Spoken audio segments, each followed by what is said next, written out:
Good evening student, this is Jayabal from JNM Education.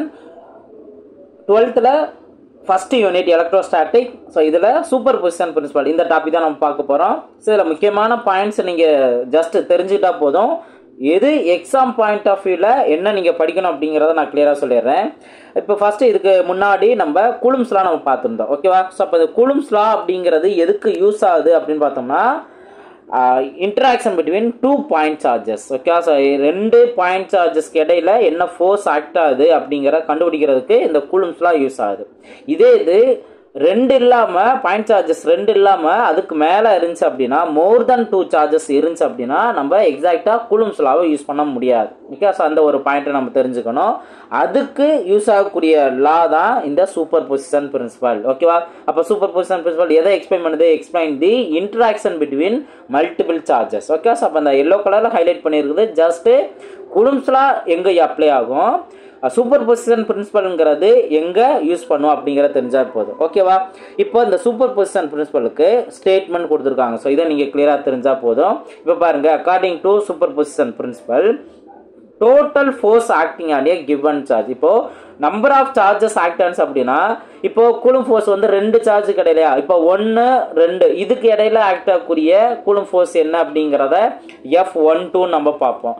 அதே போல ரெண்டாவது சார்ஜுக்கு மூணாவது சார்ஜுக்கு இடையில ஒரு ஃபோர்ஸ் ஆக்ட் ஆகும், அதை நம்ம F23 அப்படிங்கறலாம் சொல்லலாம். ஓகேவா? சோ இதுதான் நீங்க அந்த கூலும்ஸ் லா படிச்சிருந்தீங்க அப்படின்னா அந்த F12 என்னன்னு கிளியரா சொல்லியிருப்பேன். F அடுத்தது 21 என்ன அப்படிங்கறத கிளியரா சொல்லியிருப்பேன். அப்போ டோட்டல் ஃபோர்ஸ்ங்கிறது இங்க ஆக்ட் ஆகுது. ஏன் அப்படின்னா மல்டிபிள் சார்ஜஸ் இங்க இருக்கு.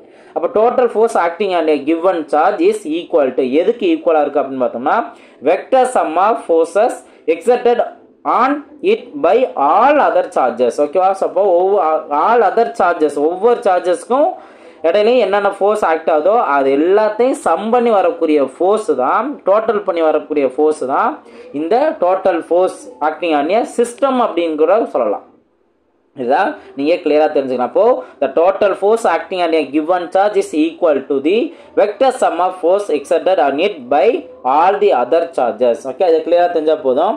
இப்போ இதுக்குரிய ஃபார்முலாவை கரெக்டா தெரிஞ்சுக்கணும். இப்போ இது நம்ம பேசிக்கா நம்ம பார்த்தோம். F12 அப்படின்னா k into kங்கிறது கான்ஸ்டன்ட் நம்ம தெரியும், அதோட வேல்யூ 1/4/ε0ங்கிறது தெரியும், அதோட வேல்யூ 9 into 10⁹ அப்படிங்கிறது தெரியும்.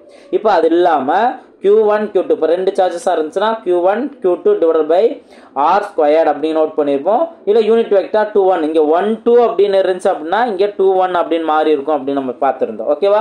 இப்போ நம்பர் ஆஃப் ஃபோர்சஸ்ங்கிறது இங்க ஆக்ட் ஆகும். அப்போ நீங்க டெஃபினிஷன் பார்த்தது இதுக்குரிய டெஃபினிஷன் தான் நீங்க பார்த்திருப்பீங்க. Total charge of a system is equal to the vector sum of, ஒவ்வொன்றுமே வெக்டர் வேல்யூ தான, ஃபோர்ஸ் இட் ஹாஸ் டைரக்ஷன் இருக்கு.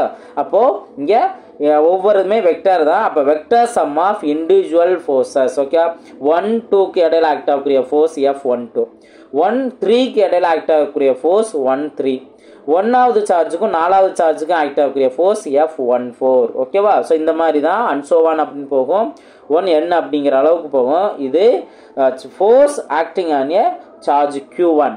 ஓகேவா? ஸோ அப்போ நம்ம இதுல இருந்து டோட்டல் சார்ஜ் நம்ம ஃபோர்ஸோட வேல்யூ நம்ம என்ன பார்த்துருக்கோம், கே எல்லாத்துக்குமே காமனா இருக்கும், அதனால நம்ம காமனா வெளியில எடுத்துடலாம். அப்போ Q1 Q2 divided by R21 square unit vector R cap 21 அப்படிங்கிறத நம்ம நோட் பண்ணலாம். பிளஸ் அதே போல 1வது சார்ஜுக்கு 3வது சார்ஜுக்கு இடையில Q1 Q3 divided by R square.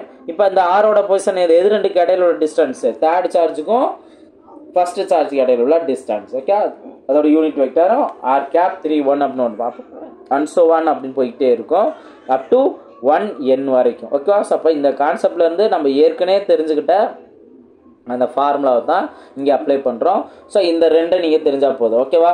அப்போ சூப்பர் பொசிஷன் பிரின்சிபல் அப்படின்னு கேட்டாங்க அப்படின்னா நீங்கள் இந்த டெஃபனிஷன் நீங்கள் எழுதிடணும். இது கண்டிப்பாக மெமரி பண்ணியிருக்கணும். ஓகேவா? இப்போ நீங்கள் கரெக்டாக இந்த ஒரு ஸ்டேட்மெண்ட்டை டெஃபனிஷனாக எழுத ப்ராக்டிஸ் பண்ணிக்கணும். அதான் இங்கே கொடுத்துருப்பாங்க. ஓகே, அந்த பாக்ஸில் நான் மென்ஷன் பண்ணியிருக்கதையும் நோட் பண்ணணும். இதுதான் 2 மார்க்குரியது. ஸோ நல்லா தெளிவாக நீங்கள் படிச்சுக்கோங்க. ஓகேவா? ஸோ அடுத்து இன்னும் ஒரு பாயிண்ட் நான் இதில் ஒரு ப்ராப்ளம்ல இருக்கும். இந்த ப்ராப்ளமில் பார்த்தீங்க அப்படின்னா நீங்கள் முக்கியமான ஒரு ஸ்டாண்டர்ட் வேல்யூலாம் நீங்கள் தெரிஞ்சுப்பீங்க. என்ன அது பார்த்தீங்க அப்படின்னா நம்ம ஆல்ரெடி நம்ம பார்த்துருக்கோம். Charge of electron and proton பார்த்தோம்னா 1.6 × 10⁻−19 கூலும் பார்த்துருக்கோம். எலக்ட்ரானா மைனஸ் வரும், -1.6 வரும், புரோட்டானா +1.6 வரும். அது போக அந்த புரோட்டான் அண்ட் எலக்ட்ரானுக்கு மாஸ் இருக்குது, அதான் அடுத்தது கொடுத்துருப்பாங்க. மாஸ் ஆஃப் தி எலக்ட்ரான் அப்படின்னு கேட்டாங்கன்னா அதோட standard value constant value 9.1 × 10⁻−31 kg. அதே போல் மாஸ் ஆஃப் த புரோட்டான் கேட்டாங்க அப்படின்னா அதுக்கும் கான்ஸ்டன்ட் வேல்யூ இருக்குது 1.6 × 10⁻−27 kg. ஸோ இதெல்லாம் நீங்கள் தெரிஞ்சு வச்சுக்கோங்க. இன்கேஸ் ப்ராப்ளம்ஸ் இதில் இந்த வேல்யூஸ்லாம் கேட்குறாங்க அப்படின்னா நீங்கள் தெரிஞ்சுக்கலாம். அடுத்து இன்னும் ஒரு பாயிண்ட் நான் சொல்கிறேன். என்ன அப்படின்னா இப்போது எலக்ட்ரோஸ்டாட்டிக் ஃபோர்ஸ் இருக்குது, கிராவிடேஷனல் ஃபோர்ஸுங்கிறது இருக்குது. இந்த ரெண்டில் எது பெருசு அப்படின்னு பார்த்தோம் அப்படின்னா எலக்ட்ரோஸ்டாட்டிக் ஃபோர்ஸுங்கிறது தான் ரொம்பவே பெருசு. ஓகேவா? இதில் இன்னொரு விஷயம் நீங்கள் பார்த்தீங்க அப்படின்னா எவ்வளவு டைம்ஸ் வந்து கிராவிடேஷன் ஃபோர்ஸை விட பெருசு அப்படின்னா அப்ராக்சிமேட்லி 10⁻39 டைம்ஸ். ஓகேவா? இது தெரிஞ்சுக்கலாம். இது வர நேரங்களில் ஒன் வேர்டெல்லாம் தெரிஞ்சுக்கலாம். அப்போது எலக்ட்ரோஸ்டாட்டிக் ஃபோர்ஸ்னால் 2 சார்ஜஸ்க்கு இடையில் ஆக்ட் ஆகும், கிராவிடேஷன் ஃபோர்ஸ் அப்படின்னா 2 மாஸ்க்கு இடையில் ஆக்ட் ஆகும். அப்போ அந்த ஃபோர்ஸில் பார்த்தோம் அப்படின்னா எலக்ட்ரோஸ்டாட்டிக் ஃபோர்ஸ் தான் உண்மையிலே ரொம்ப ஹையான வேல்யூ. எவ்வளோ டைம்ஸ்? 10⁻39 times plus value. ஓகேவா? ஸோ இது நீங்கள் தெரிஞ்சு வச்சுக்கோங்க. இதை நல்லா ப்ராக்டிஸ் பண்ணுங்கள். நெக்ஸ்ட் வீடியோவில் எலக்ட்ரிக் ஃபீல்டு நம்ம ஸ்டார்ட் பண்ணிடலாம். அதில் முக்கியமான என்னென்ன பாயிண்ட்ஸ்லாம் நீங்கள் பேசிக்காக தெரிஞ்சிருக்கணும், அதுக்கப்புறம் எக்ஸாம் பாயிண்ட் ஆஃப் வியூவில் என்ன தெரிஞ்சுக்கணுங்கிறத அடுத்தடுத்து நான் சொல்லிடுறேன். உங்களோட ஃப்ரெண்ட்ஸுக்கும் இந்த வீடியோ ஷேர் பண்ணுங்கள். என்னென்ன கிளியராக சொல்லணுமோ தெளிவாக நான் சொல்கிறேன். கான்செப்டை நல்லா அண்டர்ஸ்டாண்ட் பண்ணிக்கலாம். இன்ஸ்டாகிராம்லையும் ஃபாலோ பண்ணுங்கள்.